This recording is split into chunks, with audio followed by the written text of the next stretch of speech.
Simula po nang nanalo po ako ng Live Your Dream Award, madami pong nagbago sa buhay ko po. Nagkaroon po ako ng chance na makapasok po sa college. And sa ngayon po, malapit ko na pong matapos ito at naging daan din po ang Live Your Dream Award para maging confident po ako at humarap po sa maraming pagsubok sa buhay. Sa totoo lang po, ang buhay ko noon is sobrang hirap po. Madalas na hindi po kami yung complete meal na kumakain ng 3 beses sa isang araw. Wala naman po akong ine-expect na malaking award po. Ine-expect ko lang po siguro na makapag-aral lang po ako, makatungtong lang po ng kolehiyo. Hindi ko po akalain na aabot po sa ganong kalaking award po. Noong nanalo po ako ng $10,000, hindi ko po ine-expect na ganon kalaki po yung makukuha ko, na makakatulong po ito ng malaki sa pag-aaral ko at maging sa pamilya ko po. Sobrang saya po kasi po alam ko po na dadating po ako sa point na matutupad po lahat ng mga pangarap ko po sa pamilya ko at magiging successful po ako. Pinili ko po ang University of Batangas dahil nung time pong yun, kailangan ko pong, kung ibang school po din ang gagamitin ko, dadaan pa po ako sa K-12 curriculum.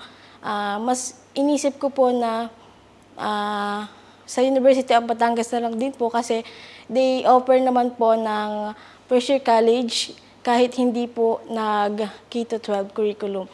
At napili ko po ang education dahil since bata pa po ako, yun na po talaga ang gusto ng puso ko.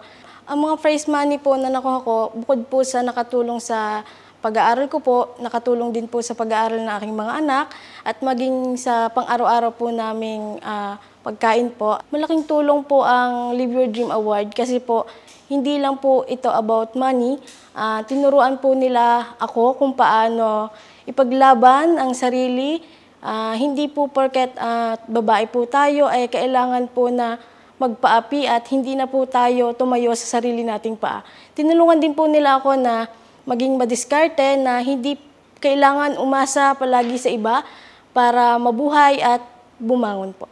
Noong nabigyan din po ako ng opportunity na mag-counseling po sa GCF, malaking tulong po na napunta po ako doon dahil bukod po sa nailabas ko po lahat ng mga pinagdaanan ko, nakikinig po sila sa lahat ng mga naranasan ko, at tinuruan po nila ako na huwag magpatalo sa mga pinagdaanan. Bagkus po is gamitin po natin itong inspirasyon para po mapagtagumpayan kung ano man po ang kinakaharap ko ngayon.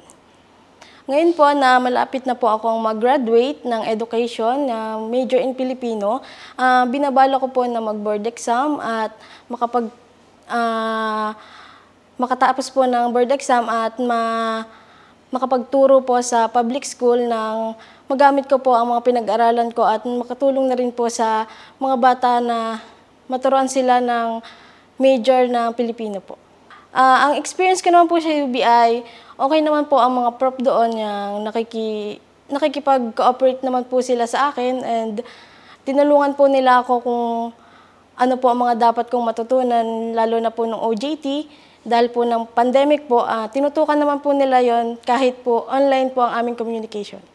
Pagpasok ko pa lang po sa university, tinutukan na rin po nila ang pagka-counseling sa akin sa guidance office po, maging ang dean po ay lagi po akong kinakamusta kung okay po ang aking pag-aaral. Bukod po sa Surap Timis, GCF, and DSWD, nakatulong po ang prosecutor office para po maipaglaban ko po kung ano man po ang kaso na akin pong inihayag sa kanila. Tinulungan din po nila ako na maipanalo ang aking kaso. Kaya po lubos po ang aking pasasalamat maging sa aking pamilya po na hindi po sumuko para ako po ipaglaban.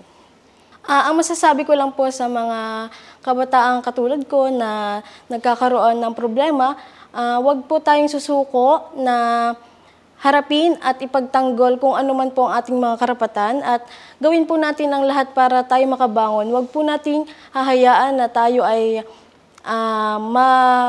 mabagsak ng dahil sa ating problema, bagkus ay gamitin po natin itong inspirasyon para magpatuloy po sa buhay.